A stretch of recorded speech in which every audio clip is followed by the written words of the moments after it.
And so the workbook is going to be, let's pull it up on the screen here. And so just remind me the website. ravingfan.net. Ravingfan.net. And so, you know, the front of the workbook, we've got, you know, this workbook belongs to. And then we've got the, you know, who's your art mentor, and then who's your 2 art buddies.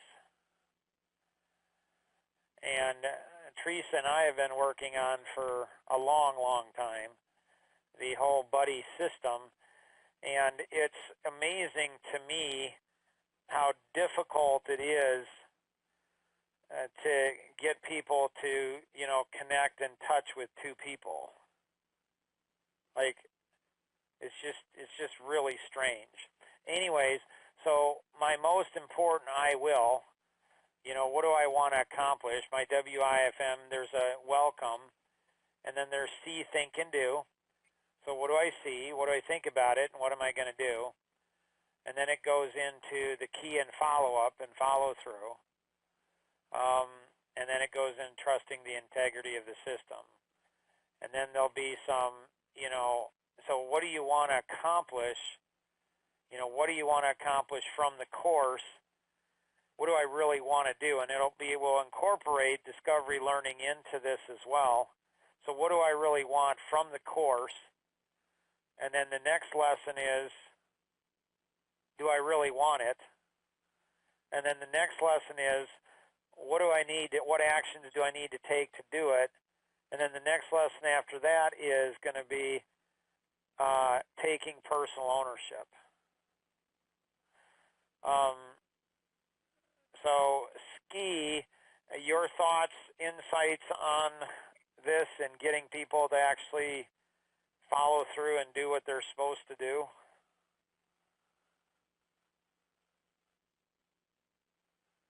If you're talking, you're on mute. Oh, sorry about that. What if you were to, instead of having them find somebody to partner with, why not assign somebody to go through the workbook with them? In other words, just one person that is assigned to them. They didn't have to go find them. It's just one person in the group, and just match them up. All participants are unmuted. Guys meet together for 15 minutes or whatever once a week and see where you are, whatever format. But the idea is, instead of letting them do it, assign somebody already in the group. Nice. So Ski understands the benefit of his thought. That's why he shared it. But there's a high statistical probability that Ski does not understand the downside of his thought. So there's an upside to every thought that we have, and there's a downside to every thought that we have.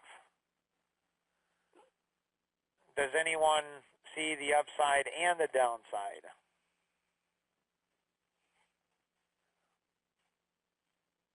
Well, if you're assigned, you didn't choose. Okay.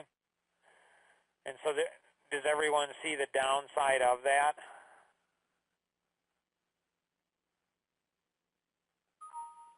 Okay. Anyone else see other downsides? Well, you can have somebody that still won't respond to the partner who may reach out. My thought was, if you're not getting people to find somebody and pair up, what do you got to lose? You're going to find some people who you know why you're sharing that? Why? I'm trying to justify the idea, I suppose. Okay, cool. Yeah, that's awesome. So there's 10 reasons why people share things. And so one of those is called seduction, where we're trying to seduce other people into our way of thinking. And that's awesome that Ski actually knew that he was doing it. Most people don't. Most people are like, I have no idea why I'm sharing. So they just default trying to sell their idea, which again, there's nothing inherently wrong with that. It just is what it is. Jonathan, I'm curious for you. You're going out to Reno. You've registered. You're making the trip. You're putting a lot of time and money and resources into it. What would you like to accomplish today, Jonathan?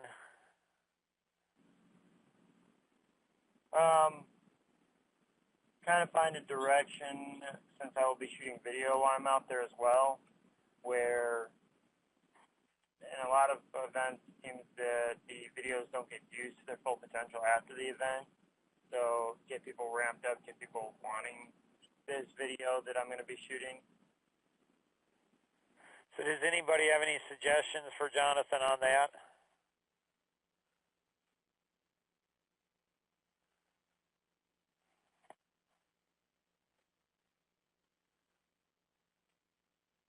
Well, not only that any video needs to tell a story, so it's really all about what do you, without knowing the content, but. So can anyone translate that for Peter? I'm sorry, can anyone translate that for everybody else, what Peter said?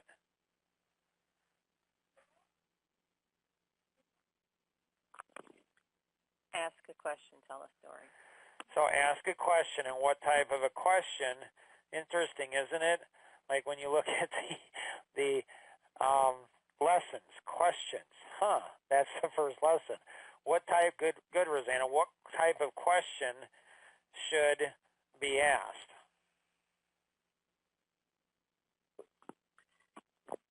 Have you ever went ahead and done something that you didn't follow through on? What's the science behind that question? Get people to say yes and to look at the next answer. So in sales, it's building momentum. You start out with easy questions. Once somebody says yes, they're more likely to say yes again and again and again. So it's a seduction. It's drawing them in. It's momentum-wise. But what's the secret behind? What's the deep reasoning why that question is so effective and the importance of questions?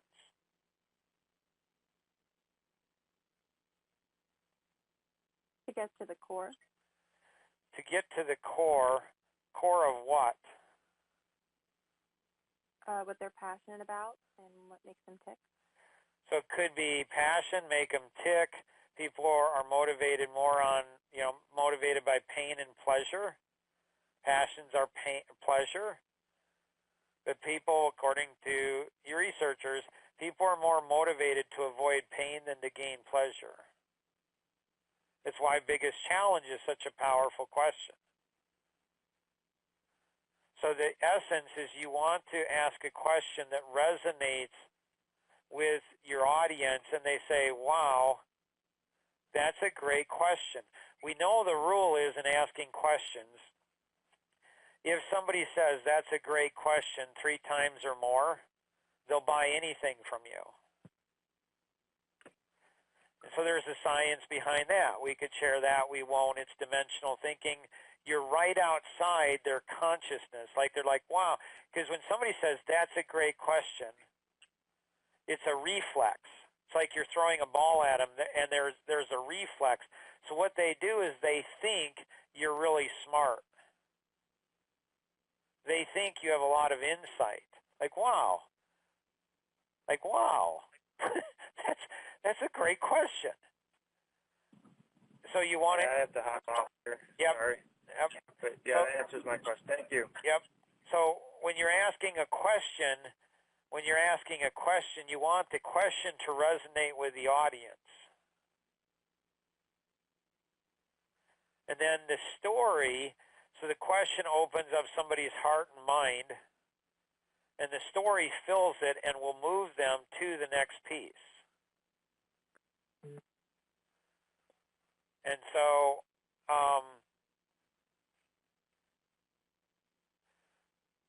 anyone have any questions on that? Yeah, Mark, it's Ski. Should the question also disrupt their current thinking pattern? In other words, resonate, yes, but also disrupt where they're at. Actually, when somebody says that's a great question, it is disrupting it. Oh, that's a signal that you have. Okay. Right, because it's otherwise they're like, oh, okay. But when somebody says that's a great question, it's disrupting their way of thinking.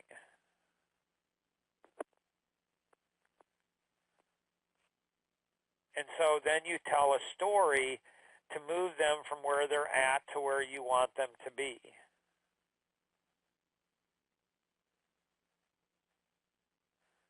Questions or thoughts?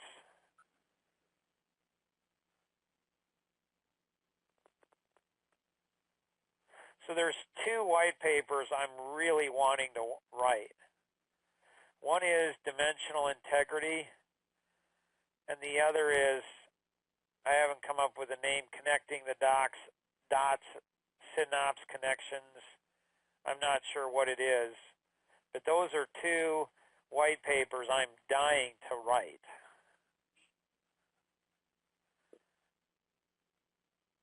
Nicole, what would you like to accomplish today?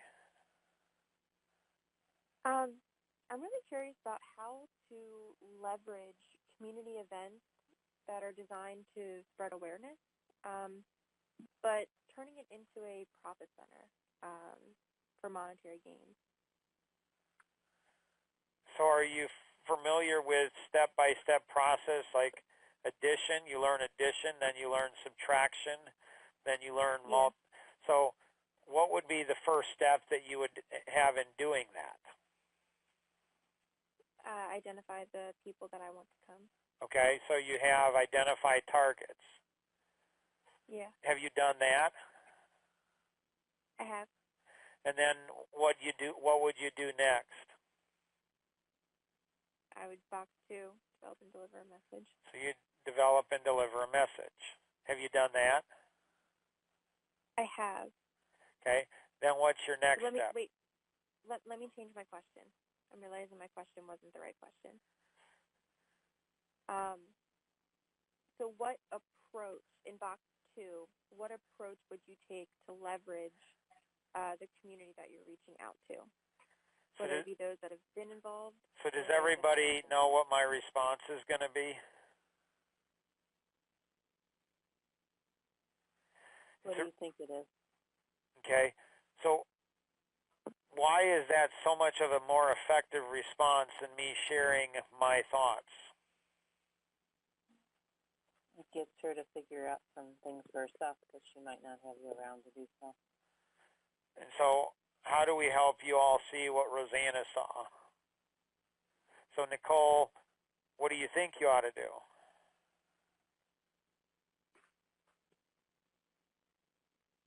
Talk with Rosanna? No, what do you think how do you get it out to the community? You know, what do you think you ought to do? Oh, I know how to get it out to the community. Okay, you ask a question, okay? So whatever that question is, what do you think your answer to that question is? A story. Okay. I'm really confused now. Yeah. Can you ask your question again? Okay. So my question is, in leveraging a community event designed to just raise awareness of a program, what's the messaging or targeted approach? What do you think it is?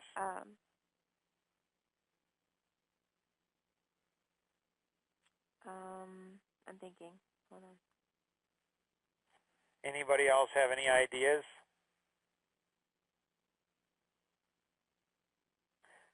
This is why they call me the wizard.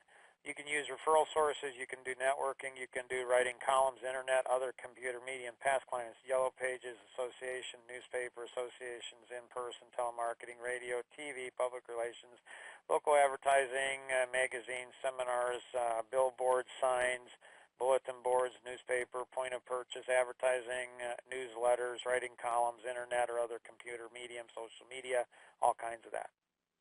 Does that help, Nicole? No. Well, isn't it interesting? Wow. I don't think. Wow. We're really struggling with the question today. Is your question, how do you attract people to the event? So the question is, when we get the people there. Okay, that's a totally different thing, Nicole. That's what I'm saying. The question is not right. Right, I'm trying to for sure. say what I'm trying to, I don't know. Basically, I have the people coming. The people that I How want many? to come are coming. Roughly 50. Okay. And so how do I take, once the people are there to learn about something, to learn about a program, to learn about that, how do I then take that and leverage all this that they've learned and engaged with, and then what messaging and approach do I take when I follow up and target them to turn it into a monetary gain, not just a program gain? Are you clear as what you want to accomplish from them attending? What I want to accomplish is to have 20 people apply for the program by February of 2019. Okay. Or you could just say yes. Either one. Yes. So where are you in the 530 grid? I'm in tracking. So I am in box 3 and 4. So I've identified my targets. You're actually in servicing. Okay. Why am I in servicing? Because you got them to come to an event. Well, they haven't come yet. The event's in January. Nicole, the big picture is you have 50 people who are going to be at the event, right? Okay. So they're coming to the event. They're at the event. Visualize them. They're all there. They're all sitting there. You're servicing them now. So now you're servicing them. Got it. So what you want to do is you want them to actually buy something. Are you clear on what you want them to buy?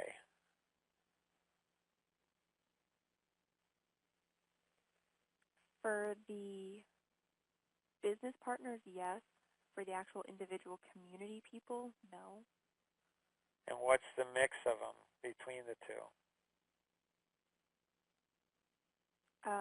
The business community, there's probably about 14.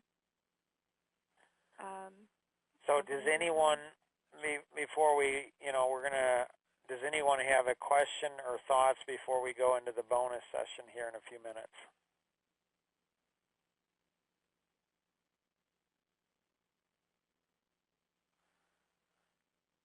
You've got a combination of sponsors and candidates. Mm-hmm. Is that right? Okay. Yeah. So this stuff seems to be brain surgery. It seems to be rocket science. I mean, this stuff it seems to me to be so complex. There are so many little moving nuances, and if you make a mistake in one little piece, man, is that hard. So you're servicing them at the event. You've got them to do it, but you're also looking to sell them on something else. And so that would be, ask a question and then present a solution. So if you want them to walk away from the event, signing up, making a contribution or whatever, it's got to be all choreographed properly to where everything leads to the conclusion that you want. And if you have different types of people, like consumers and business people in the same room, same meeting, it's really, really hard to do that. Yeah. And so that is, really complicated. That's what I want to learn how to do. So yeah, well, I think go ahead. If you were raising money to invest in learning for individuals, then you'd go along the lines of showing past graduates or what the future is for those that go through the program that you're asking the donors to sponsor. Mm-hmm. It's a little risky to have donors and sponsors at the same event as you're trying to get students, I think, because you don't know if either you're selling to two different audiences at that point, and that's risky because you don't know what their beneficiaries are going to respond with or what they're like unless you handpick them. Yeah. The way that I have it, I don't know if this helps or not, but the way that I have it laid out is all of the current partners of the program but don't have a monetary commitment yet, all have promotional people. So they're involved on a different level. So let's say that Paul, let's say that Paul and David and Bob are all listening to this. What are they all thinking now? How is this going to help us? Or this is a waste of time, I'm out of here. And so, how do we help other members of the Backstage Passes? How do we help them to learn to be better students? How do we help them to see things in a very different way than they see them? And so in the bonus session today, if you're lost now, this has application to you. But if you're not like the most amazing student on the planet, you're not going to see the application to you. You're going to be lost, and you're probably not going to be interested. So this is an interesting session.